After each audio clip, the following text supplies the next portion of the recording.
Hi friends, सुरुवातीला तुम्हाला मकर संक्रांतीच्या खूप खूप शुभेच्छा। तिळगुळ घ्या, गोड गोड बोला। याच तिळाची आणि गुळाची गोडी वाढवण्यासाठी आज आपण तिळाची वडी करूया।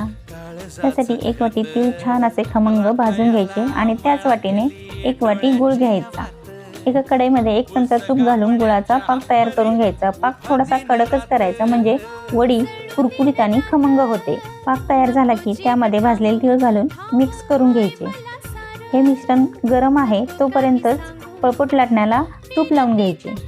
लाटण्याची प्रोसेस ही पटकन करायची असते, त्यासाठी अगोदरच पळपूट लाटण्याला तूप लावून घ्यायचे। हे मिश्रण गरम आहे तोपर्यंतच पळपुटावर ओतून लाटून घ्यायचे। गरमागरमच लाटायचे म्हणजे पटकन पसरले जाते। गरम असतानाच वड्या सुद्धा कट करून घ्यायच्या। याचा डिटेल व्हिडिओ चॅनलवर केव्हाच अपलोड झालेला आहे, चॅनलला नक्की विजिट करा।